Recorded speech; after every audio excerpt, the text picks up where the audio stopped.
What's going on, everyone? Today we have a follow-up video to my recoil hack video. All right, and that was the recoil hack for the Glock 26, 27, and 33.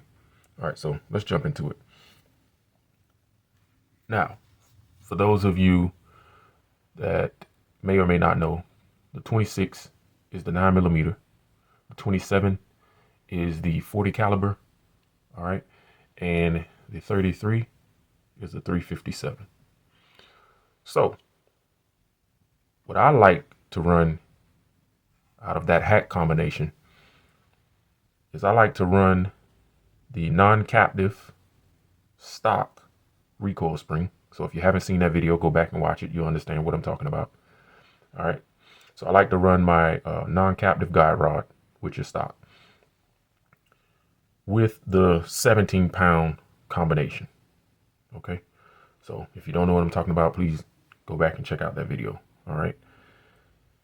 When I shot that combination, it felt like my Glock 17. I could actually feel the spring working. All right. And it took away, that feeling of beating up, the slide or beating up the midsection of the gun. All right. So it actually solved it. And I was going to try it, the 17-pound combo. And then if I didn't like how that felt, I had the springs with me at the range. So I was just going to change it over to the 18 and then run it real quick. All right. So I did not run it with the stainless steel guy rod that I bought. Now I've run it in the past, okay, but the other day I did not run it, so I kind of forgot what it felt like back then. But with the 9mm running 115 grain, even with 124, and let's say you're running less than, you're running the designer ammo, like you're running less than 70 grains, I would say the 17-pound combination will work with all ranges. All right. And then if you're running, heavier than 124, then I would say just, you would have to just try it and test it out, and see if you like the 18 better or if you like the 17-pound combination better. All right. Another thing that a lot of people don't know. So, when we say 115, 124, of course, that's, the grain, that's the weight of the bullet. That doesn't necessarily mean that the higher the grain, the more pressure is coming out of the discharge. Okay. So for example, 115 grain, most of the time, just depends on the ammo manufacturer, but 115 grain has more pressure than a 124 grain. A lot of people don't know that. All right. So some people think, oh, well, if I'm running above 124 grain, then it must mean that, I need a 20-pound recoil spring or something like that. You know what I mean? Which is not true. All right. So 115 for some reason generates a lot of pressure and a lot of recoil, even more than 124. All right. So that's why I say, with the 9mm, just stick with the 17-pound combination. And you can either do the non-captive stock guy rod, how I did there, or you can get the stainless steel. It's up to you. I like to keep my guns, as light as possible. So I mostly run it, with the non-captive stock. All right. Now, if you have the 27, all right. Now this is pretty much for the Gen 3s, okay, and the Gen 4s. All right. If you have the 27, that is actually the 40 caliber. All right. It's a very punchy round. And when you have these small slides like this, yeah, it's not a lot of weight like the bigger versions of these guns. But you can still feel the snappiness. All right. And what's crazy is that they all actually had a 16-pound weight recoil spring in it. All right. So that's crazy. All right. So with the 40 caliber, you definitely would want to run maybe 18 pounds. All right. So try 18 pounds out with your ammo and just see how you like it. You can always buy more than one spring set. You can always buy more than one spring set. All right. You never know. A 17 may work for you, so you can get 17, 18, 20, 22. All right. Now, If you have the 33, boy, oh boy, that's a 357 now. So out of all of these three, I definitely don't know why Glock put a 16-pound recoil spring in a 357. All right. So I can just imagine how shooting that must feel. All right. So that is the bigger and the faster round out of all of these three.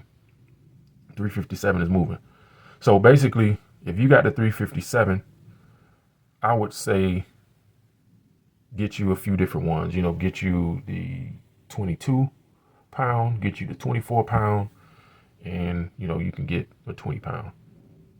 All right. And then just play with those different combinations. All right. Or you can just run it straight up, you know, how they come in the set. You know, so you can run it as a 20, you can run it as a 22 or 24, or you can mix and match, you know, and then you just figure out, you'll be able to do, you know, just simple addition and subtraction to figure out what the combined weight is depending on which combination you're mixing and matching together. Okay. But yeah, so, you know, that's what I would say with that. And it definitely is a big improvement. All right. Now, what goes along with that is when you rack the slide, the heavier the recoil weight combination you go with, then it's going to take a little bit more effort to put into racking the slide. Not much now.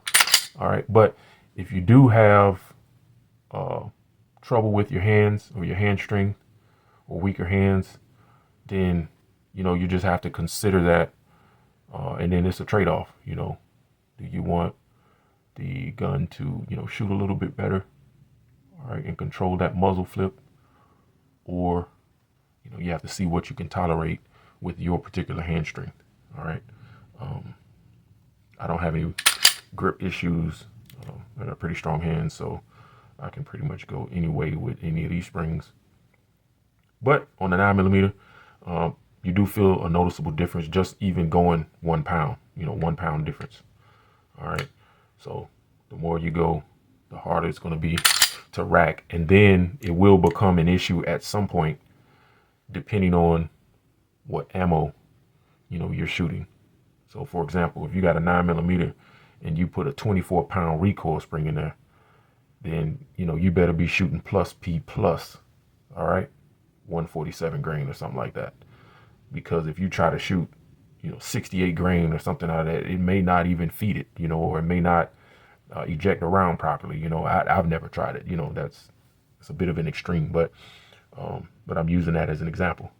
Okay, so guys, just make sure, you know, it makes sense, you know, and then you can order a few different combinations. All right. So, you know, just keep that in mind. It will make the gun a little bit harder to rack. And then as you shoot those springs, just like when your Glock was new, right? The trigger was gritty. The trigger was, you know, stiffer, you know, that kind of thing. You do have to break it in. All right. So springs are the same way.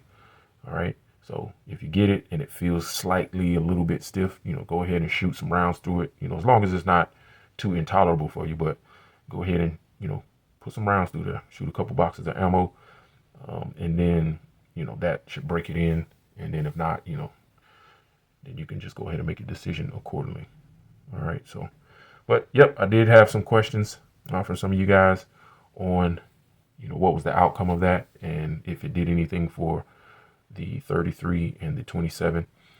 You know, going 1 pound from 16 to 17 for the 40 caliber and the 357, it will make some difference, but, you know, not that much. All right. But it would depend on what grain and the pressure that's coming out of the ammo that you're shooting. If you're shooting on the lighter side of the 40 caliber ammo range, then, you know, it may work. The 17-pound combination may work. Because think about it, it came with a 16, you know.